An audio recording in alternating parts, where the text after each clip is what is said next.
Welcome, ladies and gentlemen, to the 3G's Fitness Podcast, 3 generations of fitness. I'm Coach Cisco. Coach Michael. Coach K is out on a lovely Tinder date. Thank you for swiping right, whoever did that. He's having a good time finding love. So I'm proud of you, boy.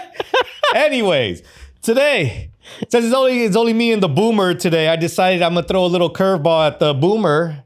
And I decided let's try a small little segment called Boomer versus AI. Mike does not know what I'm going to do.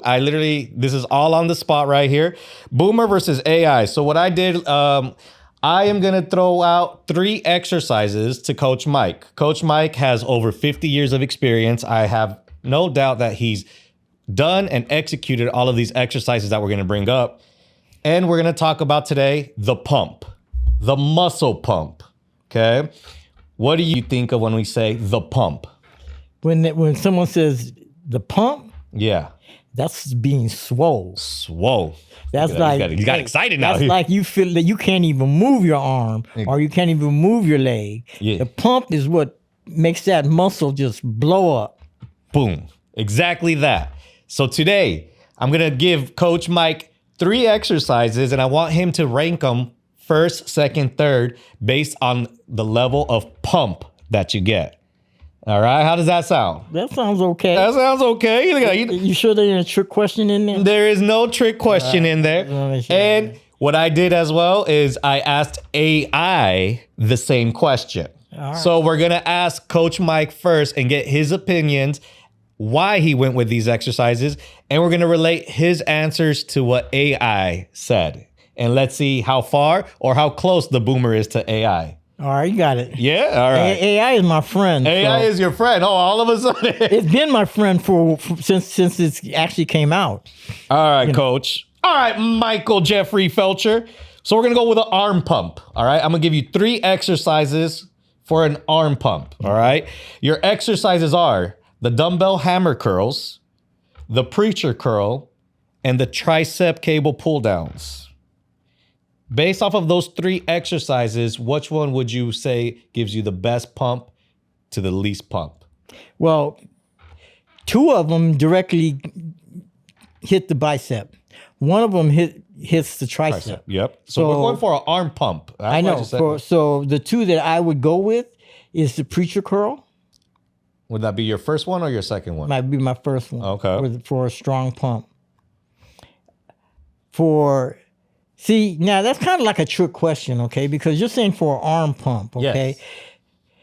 You got 2 different sets of muscles. Yeah, I know. Okay. I know we're going for the bicep and the tricep. Right, so I would go with the tricep pull downs for a pump for your arms. So you're getting both ends. You're getting the bicep and you're getting the tricep. Mm-hmm. I just feel the hammer curl it's a good bicep exercise, but I also think it's also a forearm exercise. So maybe I might backtrack on that one. All right. Maybe I might go with the hammer curl because that is the forearm's part of the arm. Mm-hmm. Okay. So the hammer curl will hit the bicep and the forearm.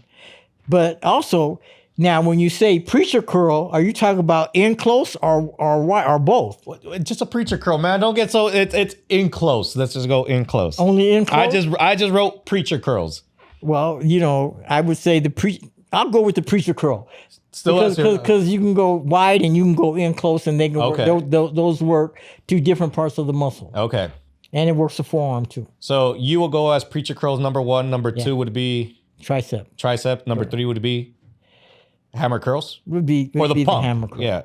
Wow, ladies and gentlemen, Michael Jeffrey Felcher agrees with AI. That is exactly what AI also listed. It said, number 1, the preacher curls gives you the highest pump. The reasoning why?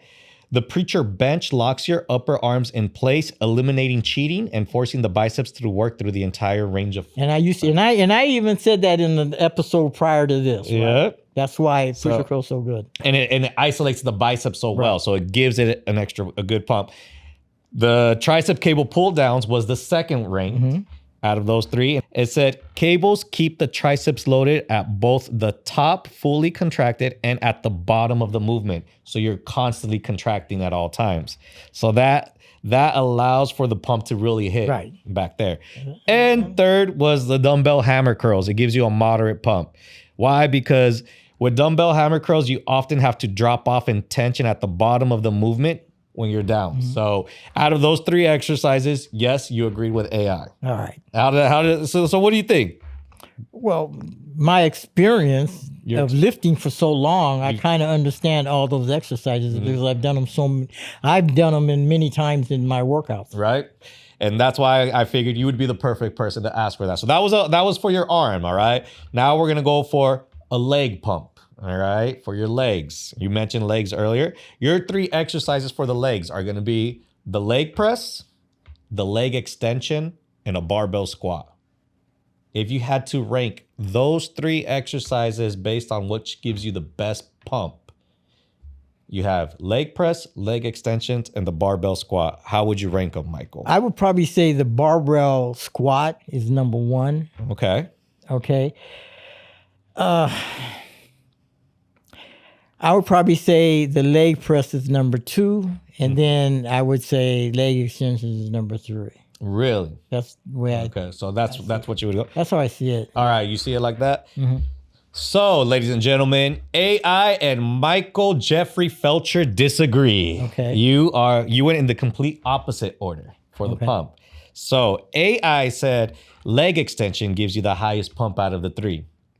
So, But doesn't that isolate the quad? yes. That's what it does is the quad. But isn't the leg, the hamstring, your hip flexors, isn't that all one? So you're going for total, right? Well, you're saying leg, isn't that total for lower leg? body, which gives you the best lower body pump?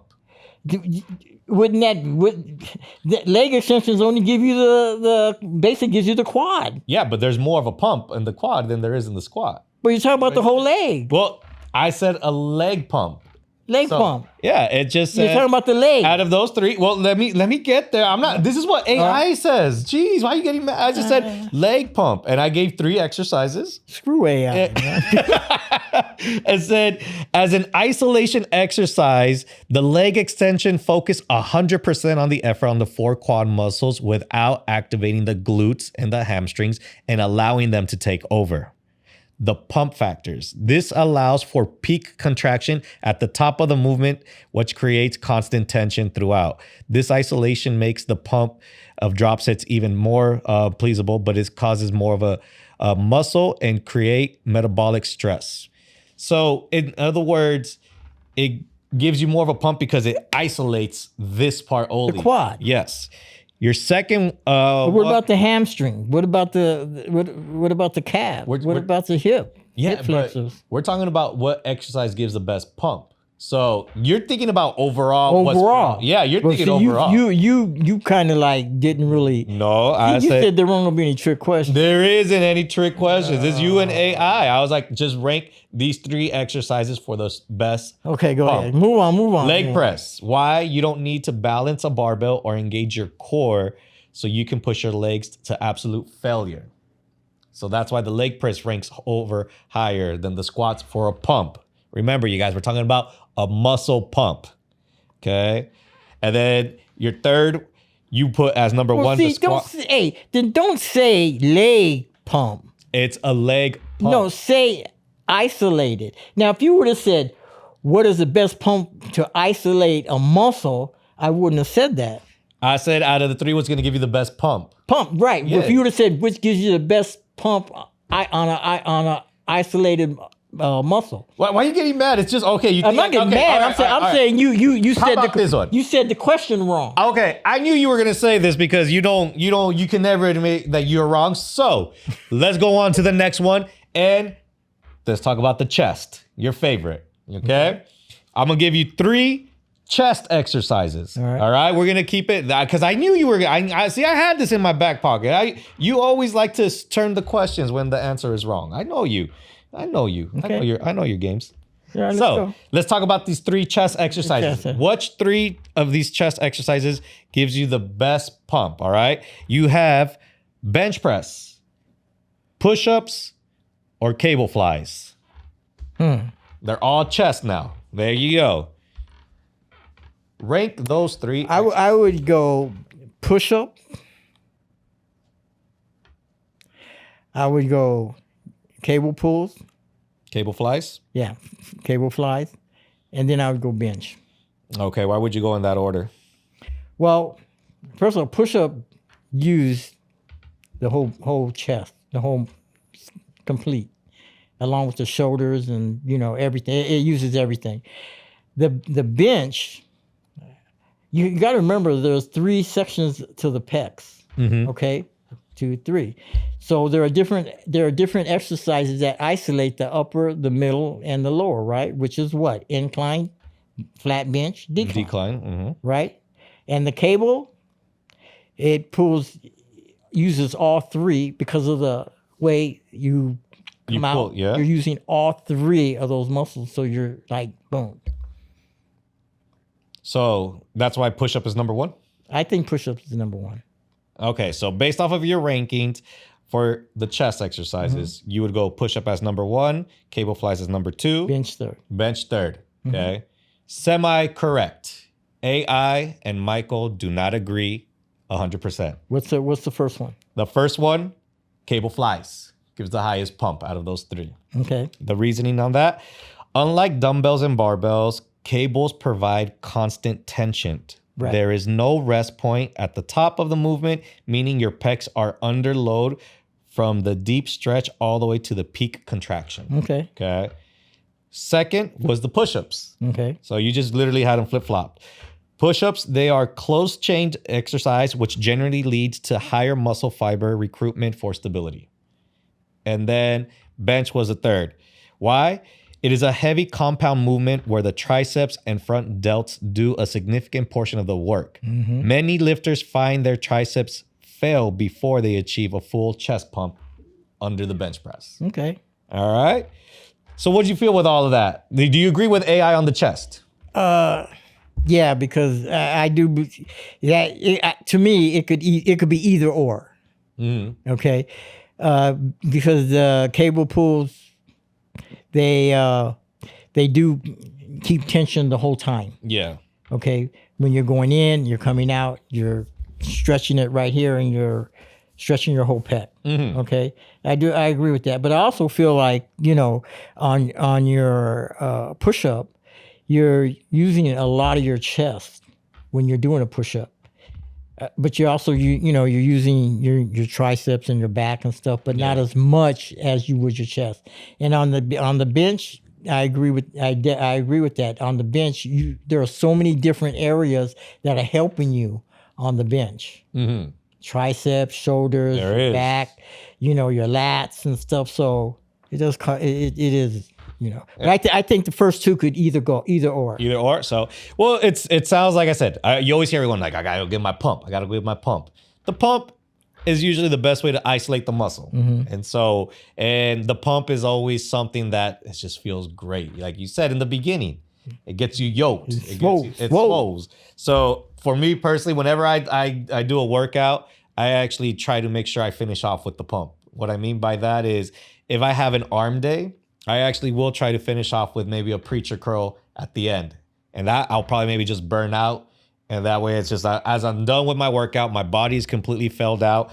That bulge is just right there. And it feels great. I look in the mirror. Yeah. Oh, yeah. That's my pump.